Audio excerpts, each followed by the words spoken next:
Welcome back, guys, and this is our first official book video where we're going to be diving into the Quran and reviewing our first 30 pages that we've read. We're going to talk about what we learned, what we discovered, some questions we have, and definitely some intriguing things. So the Quran opened up with the Fatiha, which is what it means is the opening chapter. The opening chapter. Fatiha means open.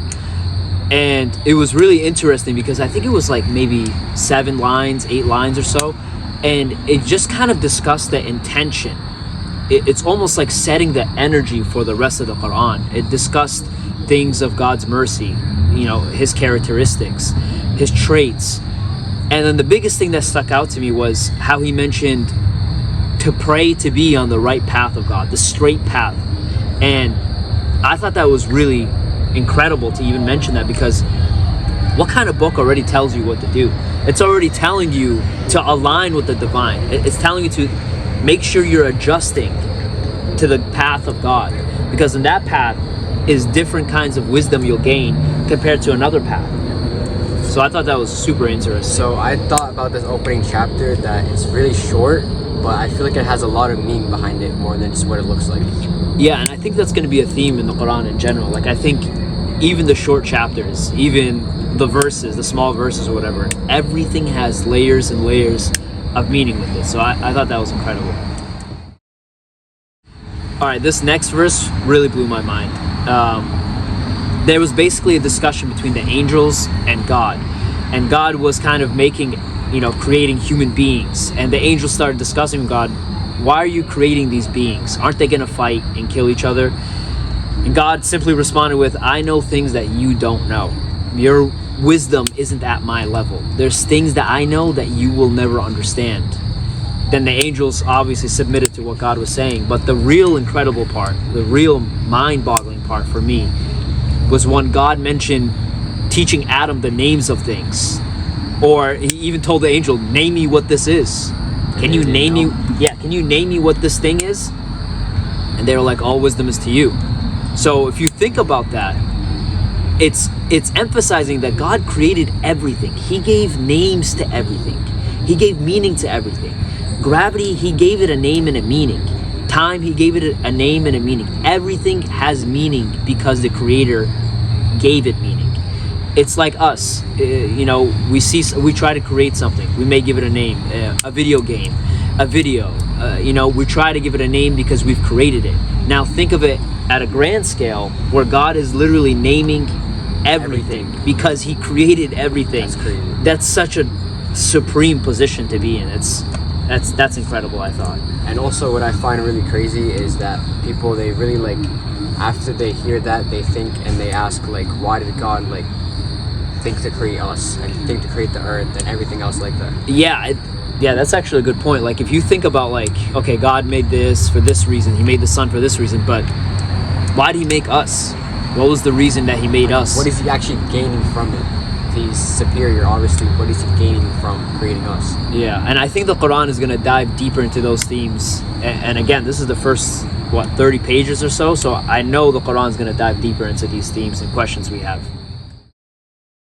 All right, this one was also really interesting. God mentions, I'm not shy about mentioning something as small as a mosquito to give you an example to reflect upon.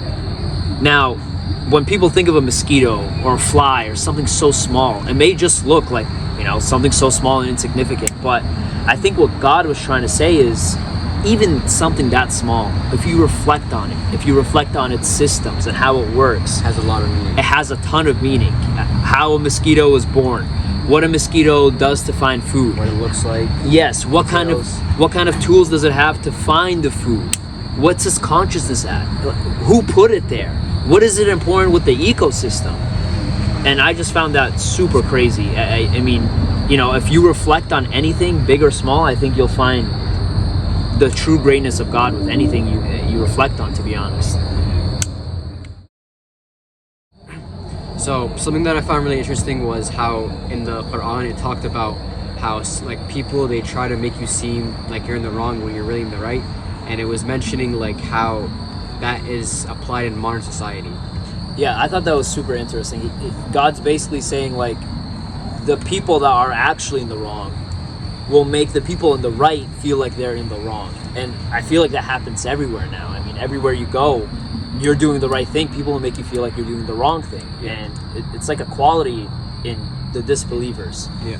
So if like you're being religious, people would like be like, oh, why are you being religious? Even though it's the right thing to do, especially in the Quran, it says it's the right thing to be close to God.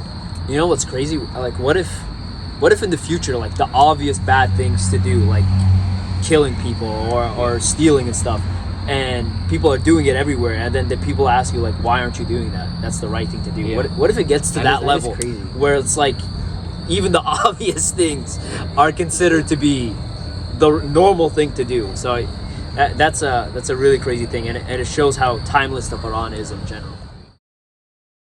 So something else that I found really interesting was how in the Quran it mentioned like in the day of judgment, when that day comes, that you'll only care about yourself and you won't care about any other soul. So it's like talking about how long you spend on this earth and how much you put care and love into one person or many people. When the day of judgment comes, you're just gonna worry about yourself. You're not gonna worry about anything else. Yeah, I mean, if you think about the day of judgment, you're going to be risen from the dead. Everybody's going to be risen from the dead. It's going to be completely new environment, a new field. There's going to be people panicking. There's going to be people thinking, not knowing what's going on. There's going to be people relaxed, I guess. There's gonna be people thinking they didn't do enough to get into heaven. Yeah, and like if you just imagine the magnitude of an event like that, it's just crazy. The only thing you can focus on is yourself. There's nothing else you can focus on at that point. So one other thing that I found really interesting was God was talking about how he's the creator and he has the most knowledge out of everyone, and how he decides to only give us a certain amount of that knowledge and reveal a certain amount to us, because we're only allowed to see a certain amount because we're not worthy enough to see the incredible parts that he's created. Yeah, and it's I also think it's not just about worthy, but like, can we even handle it? Like, do you think we can even handle if we gain more knowledge? Like, are we even capable of receiving more knowledge? There's people that if you tell them something, like they don't believe it. They don't believe it. Like, you tell people they're fixated on a thought, and you tell them something else, say a conspiracy theory, they won't even believe it. They won't even consider it. And that's just crazy that how much layers and levels of knowledge there is. And it's crazy how the entire Quran, it has so much meaning behind it, but there's still more that God hasn't revealed to us and probably will never ever reveal to us. Yeah, that's a good point too. I mean, like, this is just the Quran. Like, how much more information is there out there? You know, maybe that's a question we can ask God if we ever get to heaven. Okay guys, so that was our 30-page Quran review. What you can expect from us for our next video is another 30 pages, so we're going to read pages 30 to 60. We'll also have a sit down like this and have a discussion. Post your comments. Tell us about what you think, if you found this interesting, if maybe you're reading too and you found a certain verse interesting as well. And see you guys next time.